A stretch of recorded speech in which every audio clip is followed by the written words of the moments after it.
this opportunity to wish lovely viewers a good morning, wish yourself a good morning, and my senior brother here a good morning. I think it's beyond contestation. I have been enchanted though, the way you get in your yellow, and I saw your campaign in Kumasi. Yeah. And long stretch, crowd. Will that translate into votes? Certainly. Oh, you sure? I'm telling you. Okay. In fact, as we speak, there's a walk, as in what happened in Kumasi is being replicated in Accra, and that's why I'm in my full regalia, my beautiful yellow butterfly. Let's see how it goes. Now let's hear you.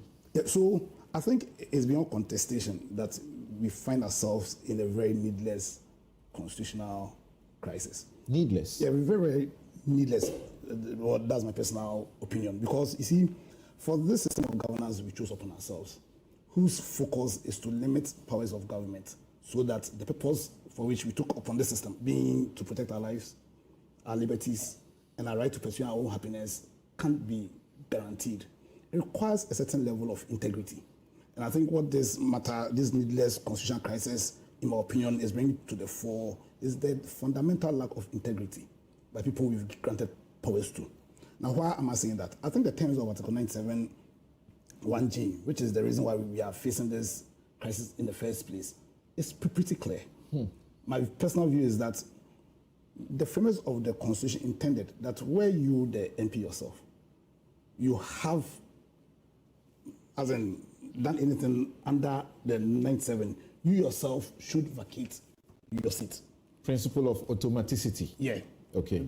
In my view, that's unfortunately, the MPs concerned failed to show that integrity and stayed in Parliament, even though, in my view, it's clear that they've breached the terms of Article 97(1)(g). Also, I think it is also quite clear that where 97, anything under Article 97 happens, is the duty of the Speaker to inform Parliament of the vacancy. I think that's also pretty much clear. Pursuant to their standing orders. Exactly. Okay. Now, having said that, I think where there's any issue that borders on the interpretation of the Constitution, it's also pretty much clear that the Supreme Court has the authority. We need to understand that our system of governance is premised on the belief that the Constitution is supreme.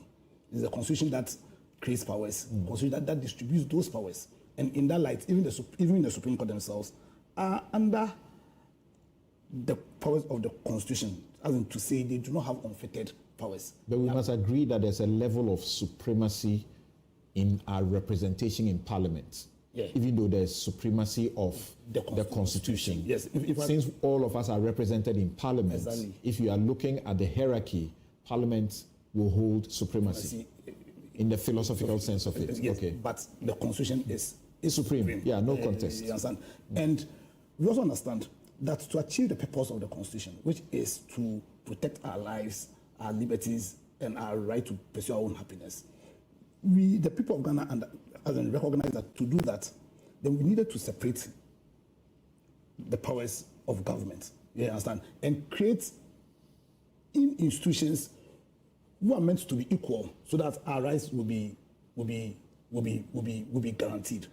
Also, we need to understand that the circumstances under which one arm of government can interfere with the other arm of government is clear. So, in this case, under what circumstances can the Supreme Court interfere with how Parliament acts? I think that position is also clear. That where Parliament acts in a manner or uses their powers in a manner which contradicts with the Constitution, or acts outside the scope of the powers the Constitution has granted them, then the Supreme Court and Article 2 can interfere. For me, the issue is whether or not the condition precedent under Article 2, and under which will necessitate the Supreme Court interfering with how Parliaments act, has happened. I know they made reference to Article 2. Personally, I disagreed with their interpretation of Article 2. Because if we read Article 2 clearly, there's only circumstance under which the Supreme Court can have the authority to interfere with how Parliaments act, and in this case, to stay execution of Parliament, is where they've made a declaration that how Parliament used those powers is unconstitutional. You understand? Clearly, that hasn't happened. The Supreme Court has not made... Somebody has gone to the Supreme Court. Yes. The majority leader has gone to the Supreme Court, and anytime I say majority or minority, it's difficult for me since day one of this parliament, because I don't really think there's majority or minority. But the notional sense, according to what the Supreme Court says, in the notional sense, there is majority and minority. The law is the law. Now, somebody has gone there to complain that there's a meaning being put on 97(1)(g). He disagrees. Supreme Court says, we are the ones who have the power to interpret the Constitution. You just said so. To that extent, our jurisdiction has been what? Invoked. Exactly. So if something is going on, we can make provisional orders. And the provisional order is that the thing you have done, hold on until we finish. So you are putting an interpretation to Article 2. Does the term of Article 2 mean that they have the powers to make provisional orders? Because, in fact, what I was hoping, and the Supreme Court is saying, where we disagree, then it calls for interpretation. You think they have? I think otherwise. So, in my view, probably the Supreme Court was called on Wednesday should have interpreted the Article 2, because they need to meet the condition clearly, which would then give them the powers to make the order. For the benefit of our viewers and listeners, Article 2.1, and they took time, read it over and again. Article 2.1, a person who alleges that an enactment or anything contained in or done under the authority of that or any other enactment or any act or omission of any person is inconsistent with or is in contravention of a provision of this Constitution may bring an action in the Supreme Court for a declaration to that effect. Yes, exactly. Marking went to them and said that Bagwing is doing something. That thing, he's putting a meaning on Article 97(1), which I disagree with. So it's inconsistent with... Exactly, but the Supreme Court hasn't made a declaration on that. The Supreme Court has not determined whether or not, the Supreme Court has not made a declaration as to the meaning of Article 97. Because when you read Article 2.2, the purpose of the orders is to give effect to their declaration. Let's read 2.2. It says that the Supreme Court shall, for the purposes of a declaration under Clause 1 of this article, make such orders and give such declarations as it may consider appropriate for giving effect or enabling effect to be given to the declaration so made. They quoted this to support what they did. And my view is that the terms of Article 2 dictates that before they make any such orders that will interfere with other arms of government. Because you see, because of the purpose of the Constitution, interfering in other arms of government is something that should not be, as in it should be done carefully. And that's why, I think that's why the framers of the Constitution had put in place this article. So that before the Supreme Court can interfere in how Parliament does its business, then it must make a clear declaration as to the set contravention. But when they have not determined that Parliament is acting in a manner outside the scope of their powers, or is acting in a manner that contradicts their powers, then what would be the reasoning or the purpose for interfering with Parliament? As a matter of law and practice, jurisprudence, is it not right that the courts have inherent jurisdiction in the first place, and they have power to make provisional orders? So they are yet to determine this, but before we determine it, we are saying, hold on. We are not saying you have done wrong. We are not saying Parliament has done wrong yet. You are saying they should have gotten to the conclusion before they can make any orders. So Samson, and that's where the other question comes. Because you see, we are under the rule of law, where the law is supposed to be certain. One argument that has been advanced is we all know the circumstances under which you can stay execution, per practice, per procedure. We know. You understand? The Supreme Court and how they've stayed this, have stayed execution, have gone contrary to everything we know. Was per what you we know the one under which the Supreme Court or the court stay execution. The point of law, it will help. You know, after when I'm done. No, wait. Make your notes. Make your notes. Yeah. You understand? And the arguments that have been advanced by so many lawyers concerning how the Supreme Court has gone about this day, contrary to what we all know. You understand? And that's why I'm of the view that, you see, they themselves were talking about special circumstances. We are talking about a situation where the Supreme Court is attempting to interfere with how another arm of government is doing its business. I'm saying that per the Constitution, before you can do that, then you must have made a determination that in how they are using those powers, they are contravening the law. They are using those powers in a manner that contradicts the law. Then you can conveniently make those orders. But you have not done that. The law is in the bosom of the judge. But that I'm saying that per the concept that says that the Constitution is supreme, their powers are unfettered. Nothing more pretentious than what the courts will do. But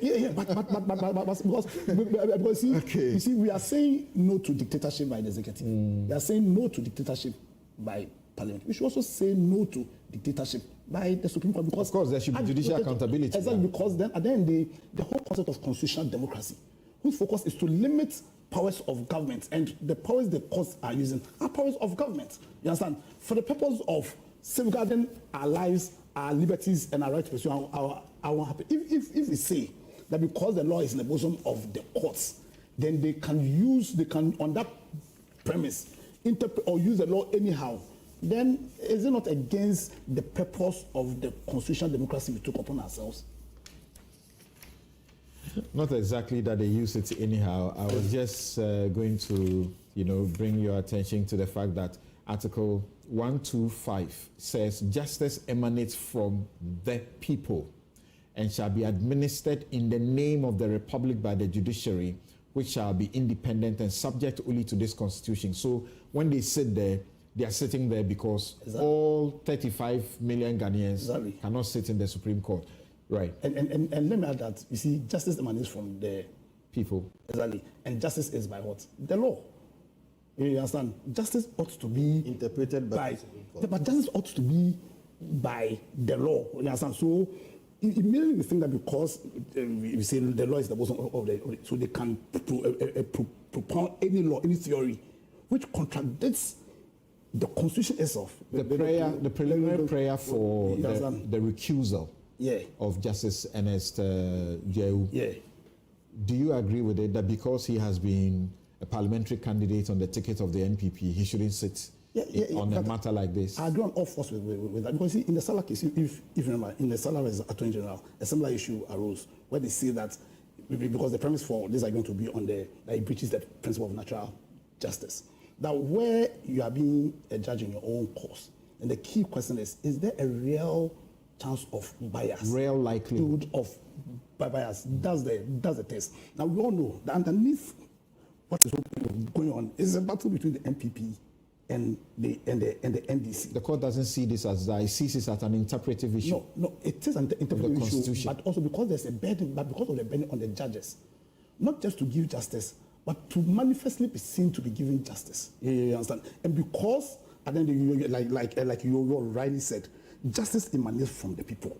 You understand? So that if in how you are going to give that justice, which it really is emanating from the people, there is a chance that that justice will lack legitimacy, because in the eyes of the people, because of his having been in the NPP, actually having attempted to stand as MP for the NPP. Don't you think that would be a bad precedent? And if that happened, are you suggesting that anyone who was ever associated with a political party openly should, if they get onto the court and there is any matter involving the political party, they should stay away? We have about how many judges? 15 Supreme Court justices, not so. Now, if by just one appointment, it can undermine the legitimacy and integrity of the judgment of the Supreme Court, what do they lose if he recuses himself, or the CJ, who has the power to appoint, taking into consideration the perception in the system now that Nana Akufo-Addo has deliberately populated the Supreme Court with his people. Deliberately? Yeah, that's the perception. I'm not saying that's the perception out there. Don't you think you'll be doing the country